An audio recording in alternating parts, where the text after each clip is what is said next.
Kemudian al-muallif rahimahullah berkata, illa jildal kalbi, kejaba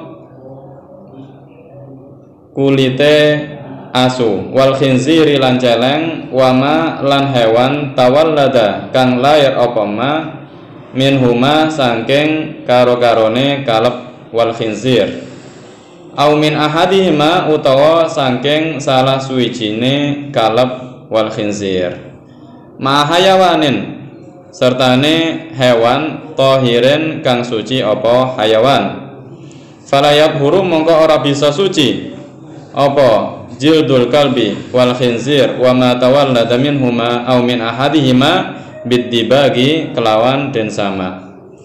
Al-muallif rahimahullah telah menyebutkan pada permulaan pasal bahwa seluruh kulit bangkai itu bisa suci. Kemudian al-muallif mengecualikan kecuali kulit dari bangkai anjing, babi, dan hewan yang terlahir dari keduanya. Maksudnya apa? Maksudnya hewan yang terlahir dari anjing dan babi. Baik anjing berhubungan dengan anjing betina, babi jantan berhubungan dengan babi betina, atau anjing jantan berhubungan dengan babi betina. Ini maksudnya matawallada minhuma.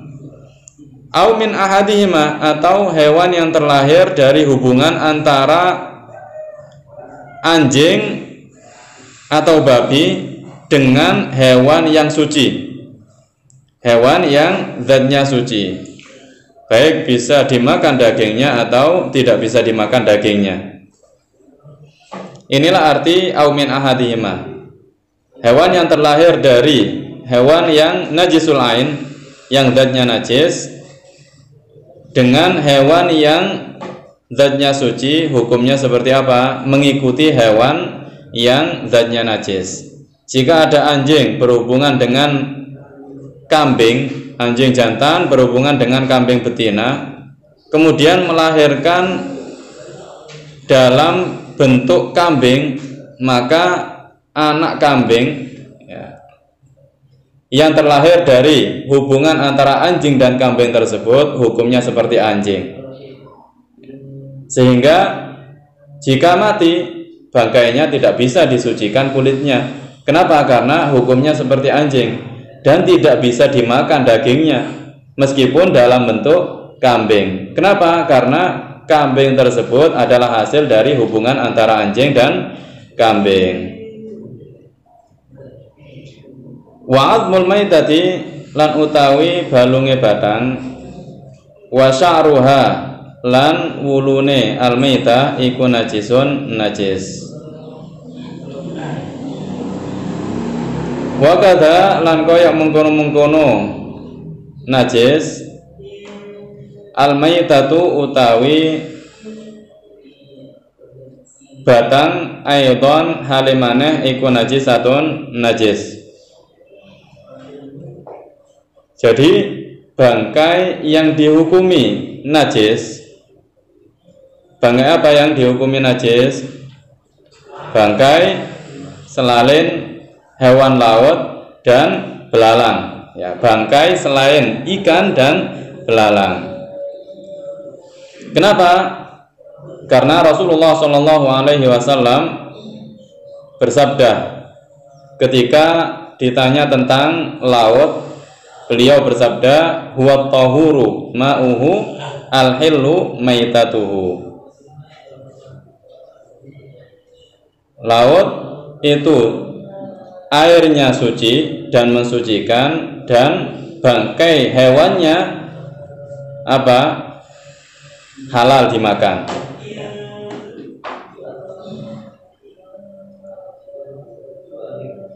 Wa urida, lan den karepaken biha kelawan al-maitah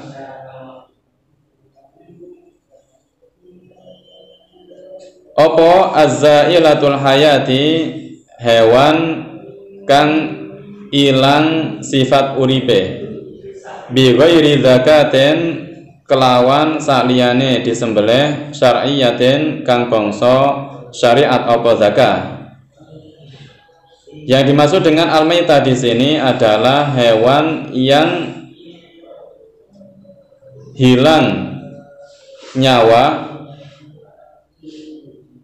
dengan selain disembelih. Hewan yang mati tanpa disembelih sesuai aturan syariat. Jadi termasuk dalam kategori bangkai apa? Hewan yang mati tanpa disembelih sama sekali. Seperti disengat listrik ya, atau jatuh dari tebing.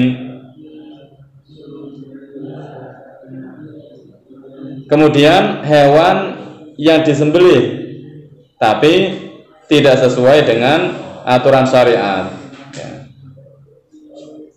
Jadi dalam proses penyembelihan ada beberapa syaratnya. Di antaranya apa? Di antaranya al-hulqum wal mari, itu harus terpotong keduanya ya. Jalur pernafasan dan jalur makanan keduanya harus terpotong. Seandainya yang terpotong itu hanya salah satunya ya, kemudian hewan tersebut meninggal, mati sebelum kedua-duanya, kedua jalur tersebut terpotong, al-hulqum dan mari, jalur makanan dan jalur pernafasannya terpotong, maka hewan tersebut dihukumnya apa? Bangkai. Meskipun dengan cara disembelih, tapi penyembelihannya tidak sesuai dengan aturan syariat. Fala yustasna, mongko ora dijabaaken hina idzin ing dalem nalikane al-maitah hiya az-zailatul haya bi ghairi zakatin syar'iyyah. Ketika dikatakan bahwa bangkai itu adalah hewan yang mati tanpa disembelih sesuai aturan syariat, maka di sini tidak dikecualikan apa? Tidak dianggap dikecualikan apa? Apa janinul muzakkati, widungane hewan kang disembelih. Janin hewan yang disembelih sesuai aturan syariat ya, itu dihukumi apa? Halal. Jika ada hewan yang sedang mengandung kemudian disembelih sesuai aturan syariat, maka janin yang ada di perut ibunya, janin yang ada di perut hewan tersebut itu juga halal untuk dikonsumsi, tidak harus disembelih. Tapi ada syaratnya. Idza kharaja ing dalem nalikane metu apa janinul muzakka mim babni ummihi saking wetenge ibuke janinul muzakka mayitan halimati. Jika keluar dari perut ibunya dalam keadaan sudah mati, maka li'anna zakatahu krana sutuhune sembelihane janinul muzakka iku fi zakati ummihi, tetap ing dalem sembelihane ibuke janinul muzakka. Karena sembelihannya ya, janinul muzakka itu mengikuti sembelihannya ibunya janinul muzakka ya. Jadi tidak harus disembelih baru boleh dimakan. Jika keluar dari perut ibunya dalam keadaan sudah meninggal, maka boleh dimakan secara langsung. Namun apabila keluar dari perut ibunya dalam keadaan hidup ya, bagaimana cara mengetahui bahwa hewan tersebut keluar dari perut ibunya dalam keadaan hidup?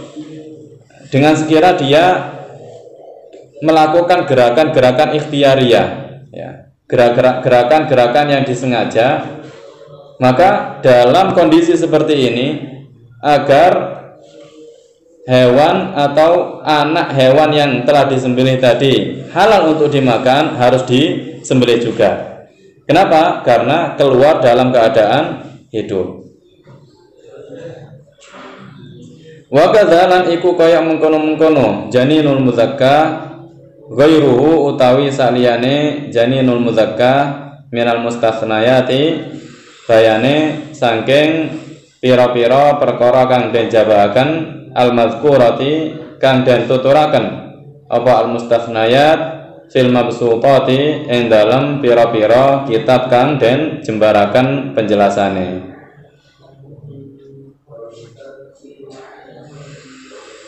Juga dikecualikan dari bangkai yang berarti hewan yang mati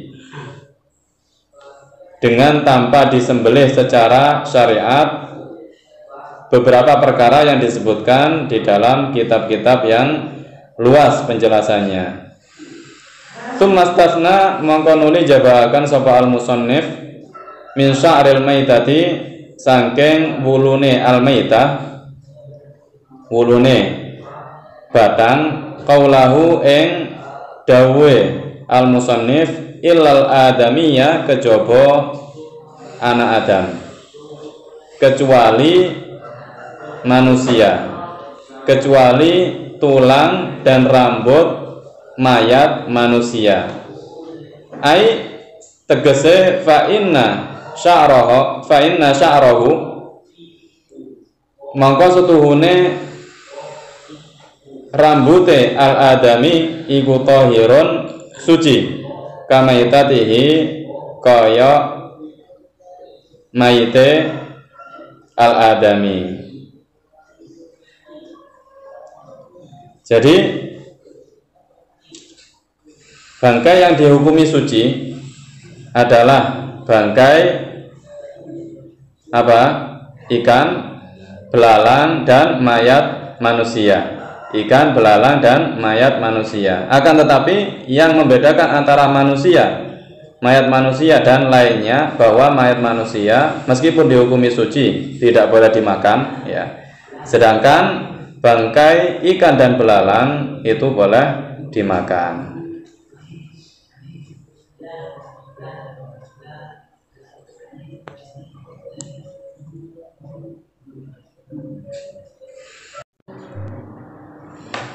Kemudian karena al-muallif rahimahullah di sini telah menyebutkan bahwa bulu bangkai dan tulangnya itu juga dihukumi najis, ya.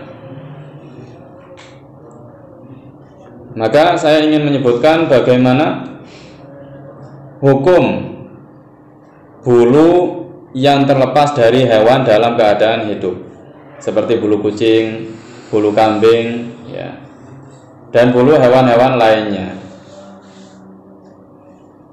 Jadi bulu yang terlepas dari badan hewan dalam keadaan hidup diperinci. Jika bulu tersebut adalah dari hewan yang bisa dimakan, maka hukumnya suci. Contohnya seperti apa? Contohnya seperti bulu kambing, bulu ayam, ya, dan lain sebagainya. Dan jika bulu tersebut terlepas dari hewan yang tidak bisa dimakan dagingnya, maka hukumnya najis. Contohnya seperti bulu kucing, ya. Jadi hati-hati yang suka merawat kucing. Bulu yang terlepas dari badannya itu hukumnya najis. Namun al-fuqaha menyebutkan apabila bulu yang menempel pada pakaian yang dia gunakan saat sholat tersebut sedikit, maka hukumnya dimakfu.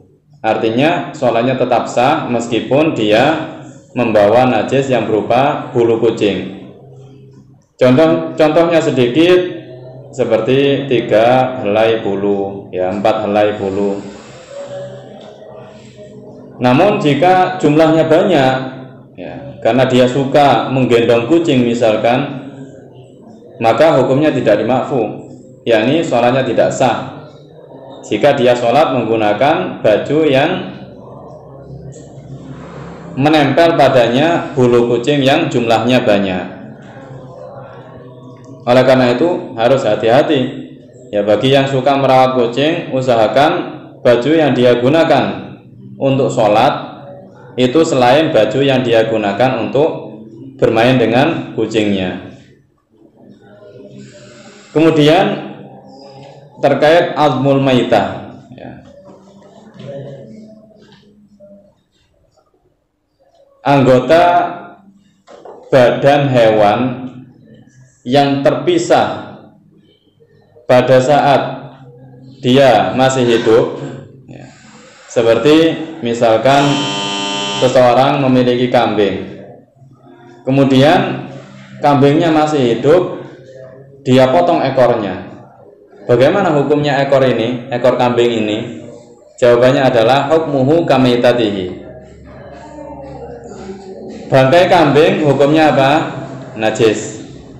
Maka ekor kambing yang terpotong dalam keadaan kambing tersebut masih hidup, hukumnya juga najis, ya. Mayat manusia hukumnya suci, ya. Seandainya seseorang tangannya diamputasi, potongan tangan manusia tersebut hukumnya suci, karena mayat manusia hukumnya suci. Seandainya ada sapi, ya, terkilir kakinya, akhirnya kakinya putus, ya, terpisah dari badannya, tapi sapi tersebut masih hidup. Bagaimana hukum kaki yang terpisah dari badan sapi tersebut? Najis, karena bangkai sapi hukumnya najis. Fahimtum? Baik, nuhallil wa nusalli ala nabi. La ilaha illallah. Allahumma salli ala sayyidina Muhammad wa ala alihi wa sahbihi wa sallim. Rabbi ighfirli wa li walidayya wa lil mu'minina wal mu'minat. Walhamdulillahi rabbil alamin.